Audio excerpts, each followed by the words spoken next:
আৰু ফাইনালি मैं पहुंच गया करीमगंज আৰু বহুতে কৈ আছিল হিন্দীতেও কেতিয়াবা ক'ব বুলি আৰু ফাইনালি কৰিমগঞ্জৰ আপোনালোকক ভিডিও পৰিৱেশ গোটেইখন দেখাম আপোনালোকে প্লিজ ব্লগটো চাই যাওক আৰু 29 ঘণ্টা এটা দীঘলীয়া যাত্ৰা আৰু ভগৱানক এটাই প্ৰাৰ্থনা কৰিছিলো যাতে আমি ভালে ভালে পাওঁগে আৰু সেই দিনাখন আমি ৰাতি যাত্ৰা যেতিয়া কৰিছো দুবাৰ তিনিবাৰকে ৰাস্তাও আমাৰ হেৰাইছে কিয়নো আপোনালোকে ভিডিওটো যোগে দেখিছে আৰু ভাগ্য ভাল সেই দিনাখন আমাৰ গাড়ী সাইলেন্সাৰ সম্পূৰ্ণ ৰঙা হৈ জুই মাৰি দিছে আৰু তেলৰ টেংকিটোৰ ওচৰতে আছে আপোনালোকে দেখিছে আৰু গম পালো পাছৰ গাড়ীও আমাক ফোন মাৰিলে নহলে সেই দিনাখন আমি পৃথিৱীৰ পৰা গলুগেহেতেন আসলতে ৰাখে হৰি মাৰে কোনে হেতু কাৰণে আমি তাতে ৰেষ্ট ললো আৰু ৰেষ্ট লৈ অলপ ধুনিয়া পৰিৱেশ এটা দেখা পালো এই যাত্ৰা হসাকে বহুত কঠিন যাত্ৰা কিয়নো মানে আমি বহুতে ভাবিব পাৰে কিলেনো এনেকুৱা হৈছে আসলতে আমি হাফলং হৈ আহিছো আৰু হাফলং হোৱাৰ বাবে মেইন ৰাস্তাটোৱে মাজতে সিগা আৰু পাহাৰৰ বিভিন্ন ঠাই গাড়ী গলেও আমি তাৰ পৰা নামি খুজকাৰি যাবলগীয়া অৱস্থা হৈছে আমাৰ আৰু যিহেতু ইমান ধুনিয়া ঠাই এডোখৰ ৰলো আৰু তাতে মই নিজৰ যাক মই অন্তৰৰ পৰা হেৱা কৰো মৃত্যু শেষ দিনাখন লাগে তেওঁ দেখা পালো জয় বজৰং বলি কি और प्रभु मोर लगत আছে যেতিয়া মোর কি হয় আর নহয় জানো गाने अच्छा लग रहा है अच्छा बहुत बढ़िया है আসলে সকলো মানুহে ভাগৰি পৰিছে আৰু এইখন ৰেষ্টুৰেণ্টখন মানে বন্ধ আছে ৰাতি যেহেতু কুকুৰ আছে পুৰা ভুকিছে তাৰ মাজত আকো বাপ্পাক দেখা পালো गणपति बप्पा मोरिया ये कौन है यार ये फुटबॉल मैच हो गया यार ये कौन है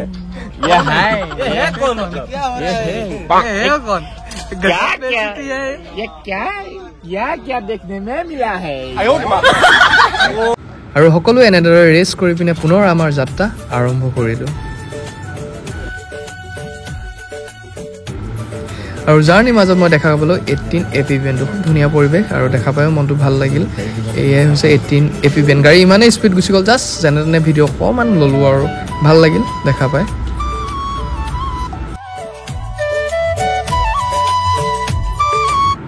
আৰু আপোনালোক সকলোকে গুড মৰ্নিং সুপ্ৰভাত ফাইনালি আমি পাই গলো এতিয়া জাতিংগা আৰু জাতিংগাৰ পৰিৱেশটো আপোনালোকে চাওক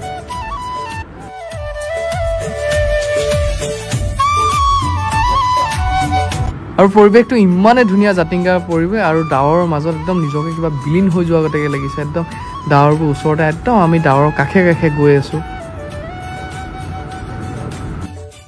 আৰু যেহেতু ৰেল লাইনটো আমাৰ কাষতে লাগি আছে হেই আপোনালোকে দেখা পাইছে আসলে গাড়ীৰ পৰা লোৱা কিছুমান শৰ্ট মোৰ হেতু কাৰণে অসুবিধা হৈ যায় আৰু যিমান ভালকে দেখাব লাগে নোৱাৰো তেনেকে তথাপিও আপোনালোকৰ কাৰণে এনেকা ভিডিও মূল্য আৰু কেনেকুৱা লাগিছে পৰিৱেশটো চাওক এইফালে আমাৰ গাড়ী গৈছে আৰু সেইফালে ট্ৰেইন গৈ আছে মানে জাতিংগা আগত জাতিংগা ষ্টেচনটো আছে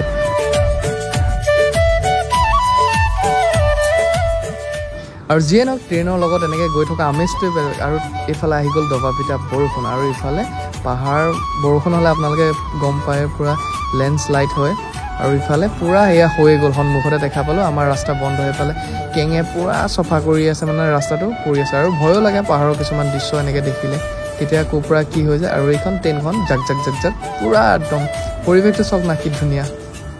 এয়া ৰাস্তা আমি লব আগত গৈ আমি জাতিংগা পাই যামগে अभी फाइनली हम लोग है कासार बरतला में और अभी हम लोग यहाँ पर ब्रेकफास्ट कर लिया और खाना कब होगा कैसे होगा मुझे पता नहीं ऐसा खा लिया अभी पानी खा रहे दोस्त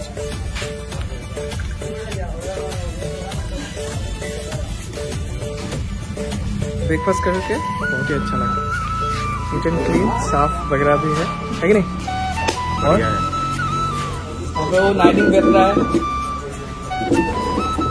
से जार्नी शुरू हो जाएगा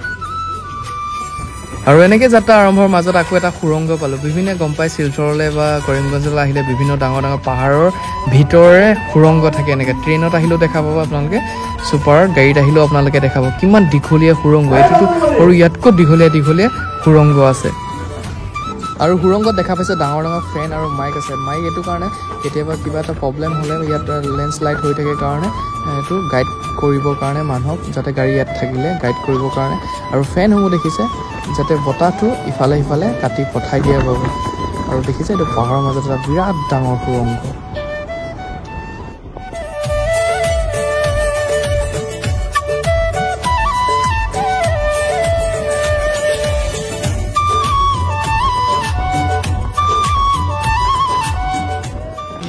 আৰু এটা 29 ঘণ্টা দীঘলীয়া যাত্ৰাৰ পিছত আমি কৰিমগঞ্জ সোমাই গ'লো আৰু কৰিমগঞ্জ বৰ্ডাৰৰ পৰা ধৰি বাংলাদেশৰ বিভিন্ন ব্লকৰ সৈতে আপোনালোকৰ মাজত আহি আছোঁ আচলতে সময় পোৱা নাই এডিটিং কৰিবলৈ আৰু যিসকলে মোৰ ভিডিঅ'টো চালে সকলোকে অন্তৰৰ পৰা বহুত ধন্যবাদ যিসকলে চেনেলটো ছাবস্ক্ৰাইব কৰা নাই ছাবস্ক্ৰাইব কৰি ল'ব যদি ভাল লাগে তেতিয়াহ'লে সকলোকে বাই বাই লাভ ইউ